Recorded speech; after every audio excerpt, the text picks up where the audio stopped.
Monsieur Meïté, la Côte d'Ivoire émergente, c'est dans moins de 7 ans et le président Alassane Ouattara y tient, il y travaille.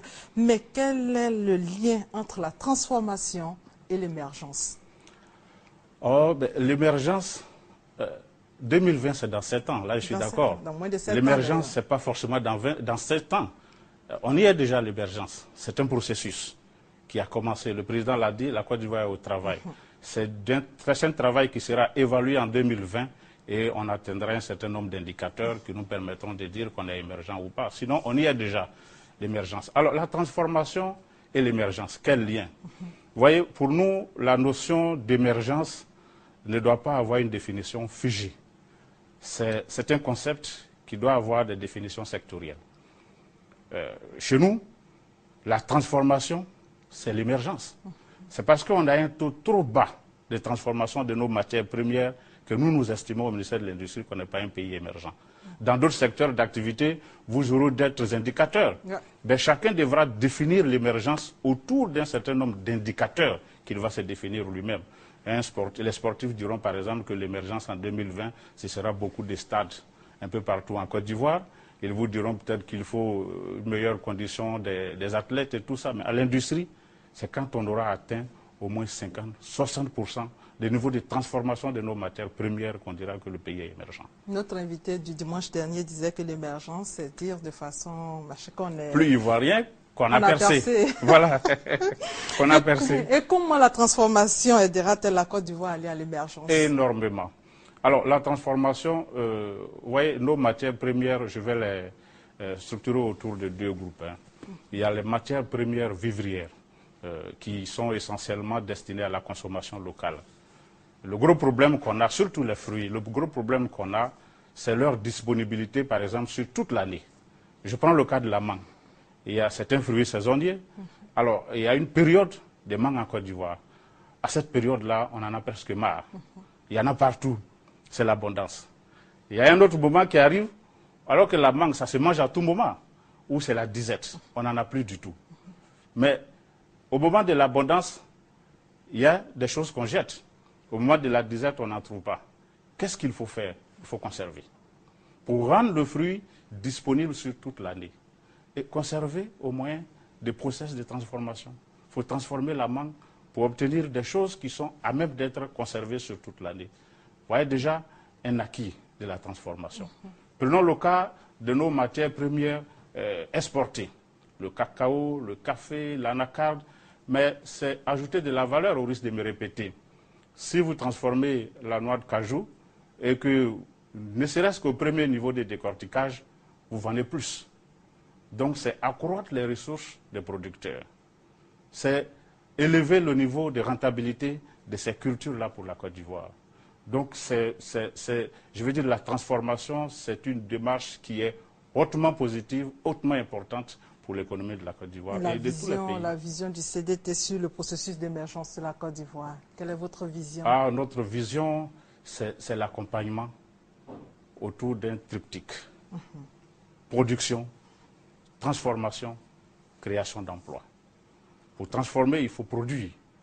Vous voyez aujourd'hui un pays comme l'Inde, qui achète beaucoup d'anacarde, de noix de cajou chez nous. Ben, c'est un pays, c'est le premier producteur de noix de cajou. Nous, on est deuxième producteur. Mais aujourd'hui, l'Inde a un système de transformation, des unités de transformation qu'elle ne peut pas faire fonctionner uniquement avec la production locale. C'est pour ça que les Indiens sont là pour acheter ce que nous on produit, puisque nous on exporte à l'état brut. Voyez. Donc pour transformer, si vous atteignez un niveau de transformation élevé, il faut forcément qu'il y ait de la matière première pour approvisionner cette industrie de la transformation. C'est pour ça que le CDT ne propose pas que des technologies de transformation. Le CDT propose des technologies de production qui aident à atténuer la pénibilité du travail, qui aident à accroître votre rendement et qui aident à améliorer le gain des producteurs. Quelle est donc l'accessibilité en termes de coûts des technologies de transformation? Il y en a de tous les coûts.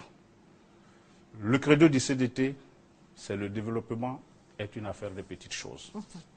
Nous ne sommes pas une structure, je veux dire, dans notre champ d'action, ce ne sont pas des grands industriels.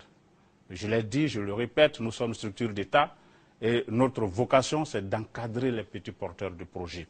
Donc, c'est des technologies simples, c'est des petites technologies, c'est des technologies accessibles et ordinaires que nous privilégions. Bien sûr qu'il y a des acteurs d'un certain niveau qui ont besoin de technologies de certaine envergure qui viennent nous voir, et pour cela, nous avons des réponses.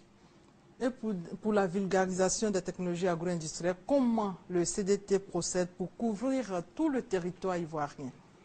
Question essentielle, le nom c'est Centre de démonstration et de promotion des technologies. Comment promouvoir toutes ces technologies en étant au centre au local de la structure, c'est-à-dire à Abidjan, et précisément à Biétry. Vous voyez, nous sommes une structure d'État, je le répète encore, et les moyens de l'État ne sont pas illimités. Et la communication coûte très cher. La Côte d'Ivoire est un vaste pays, et dans chaque recoin de la Côte d'Ivoire, il y a des agriculteurs. Donc il y a des potentiels porteurs de projets agro-industriels. Alors comment avoir accès à toutes ces personnes-là, tout en étant physiquement ici? Nous nous appuyons sur des partenaires. Il y a des ONG, il y a des coopératives, il y a des organisations agricoles. Mais surtout, notre nouvelle option, c'est de travailler avec les collectivités territoriales, communes et régions. Nous avons écrit, après les élections locales, à tous les élus locaux. D'abord pour les féliciter, parce que s'engager à diriger une communauté, c'est un sacerdoce. Ce n'est pas que de la politique, c'est un engagement pour le développement. Ensuite, pour leur dire que le CDT existe et leur dire ce que nous offrons. Je profite d'ailleurs de ce moment pour dire merci à toutes les collectivités qui nous ont rendu visite, qui ont répondu à notre appel. Le message est bien passé, M. Bassessé. Et j'encourage ceux qui ne sont pas encore venus à venir nous voir. Merci, M. Meïté Bassessé.